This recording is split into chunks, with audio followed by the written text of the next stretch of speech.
Bonjour tout le monde. Alors aujourd'hui, on plonge dans un sujet qui, soyons honnêtes, nous fait un petit peu paniquer, même souvent. C'est ce qu'on appelle le changement. Que ce soit dans la vie pro ou perso, on préfère parfois rester bien tranquille, à l'abri, un peu comme un bateau au port. C'est inspiré d'un proverbe chinois. Très souvent, ils en ont des très simples, mais c'est plutôt efficace. L'endroit le plus sûr pour un bateau, c'est le port. Mais ce n'est pas pour ça qu'il a été créé. Pas mal, hein. On a tous finalement quelquefois cette peur de l'inconnu, qui est plus ou moins forte selon les individus, et que ce changement soit bouleversant comme un deuil bien entendu, ou un simple changement de service au boulot, bah, cette peur, elle est bien réelle, et il faut savoir la comprendre, l'accepter, pour mieux l'identifier et la traverser. Et c'est là justement que la courbe du changement entre en jeu. Alors elle est inspirée de la courbe du deuil, elle décrit les montagnes russes en fait émotionnelles, les différentes étapes par lesquelles on va passer. Donc on parle de choc, de colère, de doute, de marchandage, de tristesse, mais attention, l'identifier permet justement de mieux surmonter ce changement et d'arrêter cette forme de fatalité. Donc aujourd'hui, ce qu'on va voir ensemble, comment traverser chaque étape et surtout comment aider les autres à traverser ces périodes de transition avec des techniques et des outils concrets. Et en fin de vidéo, on abordera quand même un point clé, les limites de cette courbe, parce qu'on a tendance à nous la servir un petit peu à toutes les sauces, notamment dans les entreprises et aussi au niveau perso, parfois dans des relations qui sont pas forcément saines. Et on frôle à ce moment-là la manipulation avec ce fameux mais si tu verras, ce sera mieux comme ça. Allez, on y va tout de suite. Phase 1, le choc. Le choc, c'est ce moment où l'on reçoit une nouvelle bouleversante. Un licenciement, une rupture, un événement inattendu, on se sent figé, comme si le sol se dérobait sous nos pieds. Le cerveau refuse de croire ce qui est en train de se passer. Par exemple, vous apprenez un licenciement soudain et pendant quelques instants, votre esprit devient un désert silencieux, incapable de réagir. Qu'est-ce qu'on peut faire pour soi? La respiration consciente. La première étape pour gérer un choc est de calmer tout de suite le système nerveux. Une technique efficace consiste à pratiquer des respirations profondes en 4-4-6. 4 secondes d'inspi, 4 de rétention et 6 secondes d'expiration. Cela aide à réduire le stress immédiat. Un exercice de centrage. Visualisez-vous comme un observateur extérieur, un témoin de la situation. Cela vous permet de prendre du recul et de se dire « Ok, c'est normal de me sentir comme ça ». Que faire si vous accompagnez quelqu'un? L'écoute active, en utilisant des phrases qui montrent que vous êtes là, sans jugement. Par exemple, je suis là, prends ton temps. L'important est d'offrir une présence calme, sans chercher à rationaliser ou minimiser le choc. Phase 2, le déni. Dans cette phase, on refuse de croire que le changement a eu lieu. C'est cette petite voix intérieure qui dit « Mais non, non, non, c'est pas possible ». Vous continuez à aller au bureau comme si tout allait bien alors que tout autour de vous a changé. On agit comme si de rien n'était. La réalité est trop difficile à accepter. Que faire pour soi? La journalisation, commencez à écrire ce que vous ressentez et ce que vous refusez d'accepter. La mise en mots permet de sortir du déni progressivement. Posez-vous des questions. Pourquoi est-ce que je nie cette réalité? Qu'est-ce que ça changerait si je l'acceptais? Il y a aussi l'auto-observation. Observez-vous dans des situations où vous agissez comme si rien n'avait changé. Prenez un moment pour vous demander ce qui vous pousse à continuer dans cette direction. Et que faire si vous accompagnez quelqu'un? Posez des questions ouvertes. Aidez la personne à prendre conscience de la réalité en lui posant des questions comme comment tu te sens avec tout ça? Qu'est-ce qui pourrait te rassurer dans cette situation?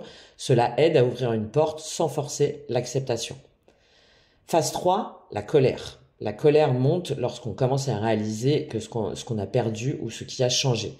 C'est cette frustration face à la perte de contrôle. Vous êtes en colère contre les gens, contre le système, contre vous-même, contre tout le monde. Dans une entreprise, ça va se traduire par des employés qui râlent ou qui remettent en question les décisions prises. La technique pour soi, la méditation active, au lieu de chercher à éteindre la colère, canalisez-la à travers une méditation active comme la marche méditative ou le yoga dynamique. Ces pratiques permettent d'utiliser l'énergie de la colère pour bouger puis se recentrer. La technique de défoulement, exprimez physiquement votre colère de manière constructive. Tapez dans un oreiller, faites du sport intense ou criez dans un espace sécurisé. Ça va libérer l'énergie accumulée sans blesser personne. Que faire si vous accompagnez quelqu'un? Reformulez sans jugement. Laissez-la exprimer sa colère en lui disant « Je comprends que tu sois frustré par cette situation ». Cela valide l'émotion sans envenimer le conflit. Et aussi limitez le cadre en lui donnant un espace sûr et des limites claires. Dites « Faisons-le de façon à ce que personne ne se sente menacé ». Phase 4, le marchandage. Là, c'est la phase où l'on essaie de négocier avec la réalité. On se dit, si je fais ça, peut-être que je pourrais éviter ce changement.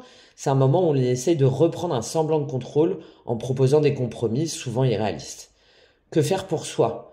Établir un plan d'action réaliste, justement. Dresser une liste des choses que vous pouvez contrôler et celles qui échappent à votre contrôle. Ensuite, élaborer un plan pour les éléments sur lesquels vous pouvez agir, même s'ils sont petits.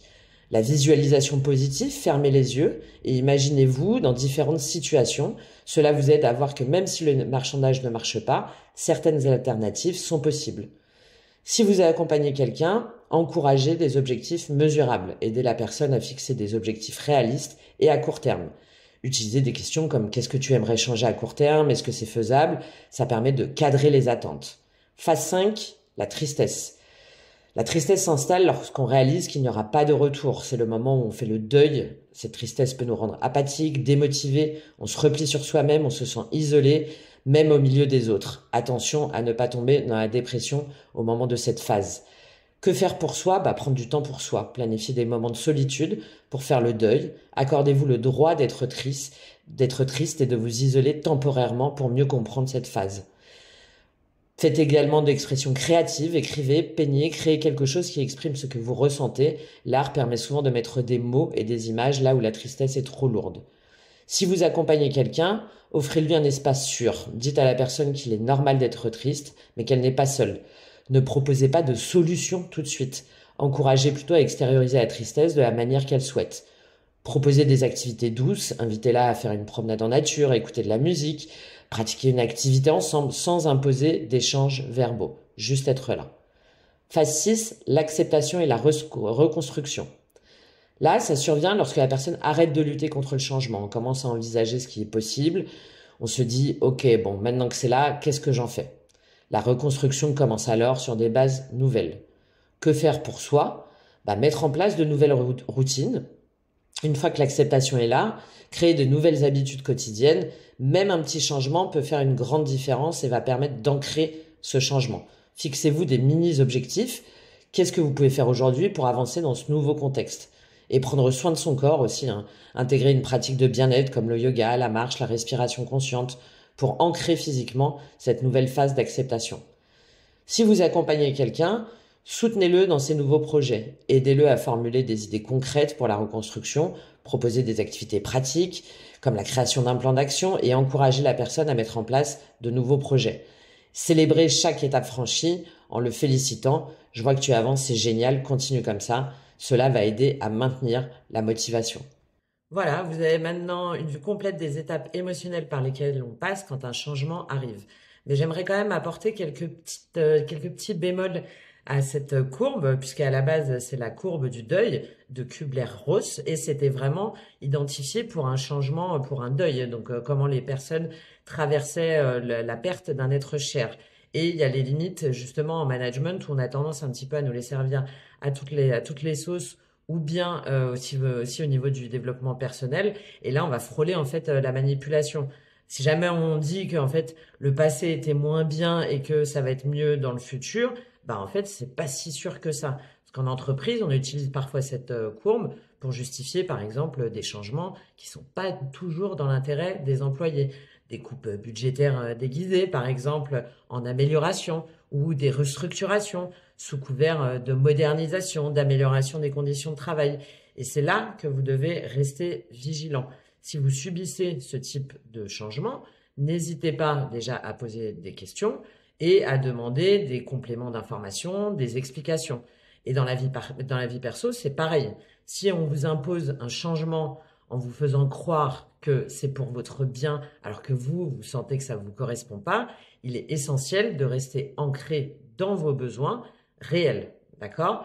Et ensuite, chacun a sa phase, en fait, le changement, on le subit plus ou moins selon la phase émotionnelle dans laquelle on se trouve. Donc, si jamais on est déjà en fragilité émotionnelle, forcément, le changement va être encore plus impactant. Alors, c'est vrai, le changement peut être une opportunité, mais tout n'est pas forcément bon à prendre.